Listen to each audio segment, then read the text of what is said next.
Hi, I'm Lacy Weston. We all have something in common, challenges. We never know what the person next to us has been through or is going through in their life. That's why I wrote a story and book of my personal journey titled She Was Worth It All. Well, now that story has been brought to life with the help of filmmaker Don Hahn. Watch the episodes of Lacy Weston Shares, be inspired, and realize you're not alone. Yeah. And Wayne. And Right. Yeah, it's interesting because it was one day I was actually training myself, and a woman walked in, and I looked over and she said, "You must be Lacy," and I said, "Hi," and she said, well, "My name's Rusi," but I heard this really high pitched voice, and I thought, "Is that really her voice?" And so we continued talking. She said, "Well, listen, I want to get some training for my husband because he's fallen, he broke his hip." Now that's because of Harley the dog, the wonder dog, right? But so I said, "Sure." So I went a couple days later to meet Wayne and went to the house. When I got to the house, rang the doorbell. Rusi came to the door, and here comes Harley the dog too, who wants to bite everybody's tail. But I walked in, and she said, "This is my husband Wayne." We got to talking, and maybe within the first 5 minutes, they both went into character, and they both started speaking. She was speaking as Minnie Mouse, he was speaking as Minnie Mouse, but I didn't know that they were a character. I didn't know they did voices. When you do private training, you go to someone's house, you don't know what you're walking into. And that's why I rarely go to houses anymore these days because it's dangerous. So when I heard them going to characters' voices, I thought, okay, this isn't good. So I took a couple steps back. And he said, "You okay?" And I said, "Are you okay?" And he said, "Yeah." I said, what are you two doing?" And he said, "Well, she didn't tell you." I said, "Tell me what?" He said, "Oh my God." He said, "I'm so sorry." He said, "I do the voice for Mickey Mouse. She does the voice for Minnie Mouse." I said, "You're kidding." He said, "No, I didn't know what you two were doing. I thought it was about to be some kind of, weird thing going on." Yeah, I didn't know. But after training Wayne for a while, we trained,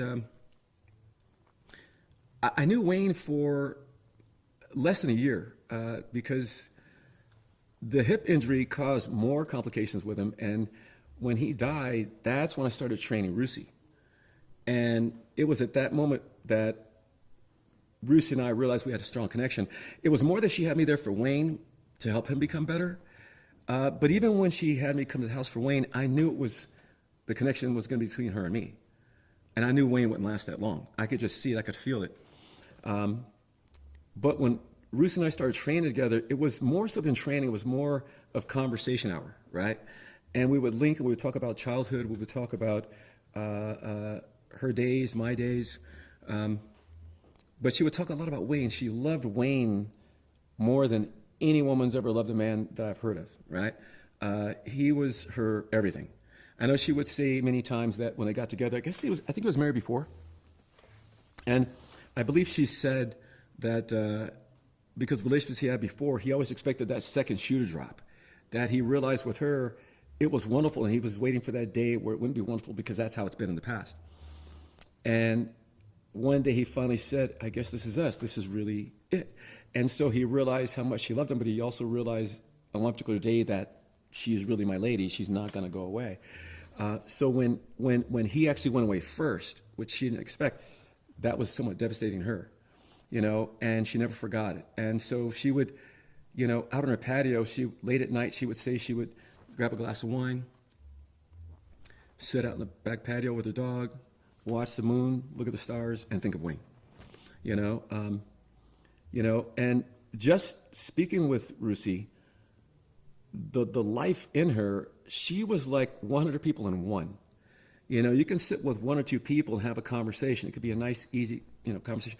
With Rusi, when you walked in the room, she was just the life. She was just the energy. She was like an angel, really. I mean, when you were next to her, you couldn't feel terrible. You couldn't feel down. You didn't want to give her any bad news at all because she's just not that kind of person.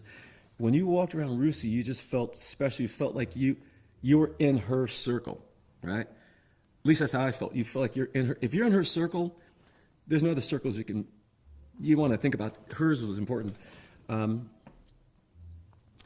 At her funeral, at the memorial, there were so many people there, and everyone had stories. Everyone had their own stories, personal stories, where there's not one person that had a negative story. If anything, I would say people felt like their lives had stopped for a moment because Rusi was gone. I know I felt like that. And again, I said Stephen Cannell is the first person I ever cried for that I lost due to funeral, Rusi was the second. I mean, even for my biological mother, I didn't shed a tear at all. You know, even my sister said, Lacy, don't you feel anything? No, because there were so many years past since I'd seen her. I didn't know how to cry for her, but when it came to Steve, but when it came to Rusi, it was a different feel because if Steve was like the father, Rusi was like the mother, right? And I think even after she died, I could still feel her energy. In fact, I was standing in my studio one day, and one of the trainers was there, and he said, Lacy, do you feel that? I said, yeah, that's Rusi. I said, you feel that? And he said, yeah, I feel this energy all around. I said, that's Rusi. She was visiting one day. She was there in that moment. And he, at that point, never understood what it meant to actually receive visions and feel energy. He became a believer that day. He felt Rusi. And Rusi would always talk about, you might remember she used to wear these dragonfly pins, and she had them around the house.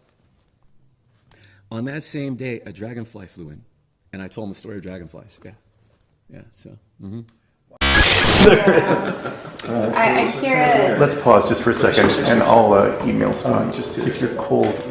Yeah, please, let's take 5. Yeah, drink. It's great, Lacy, really good. Yeah, right. Yeah, I wish I had met him.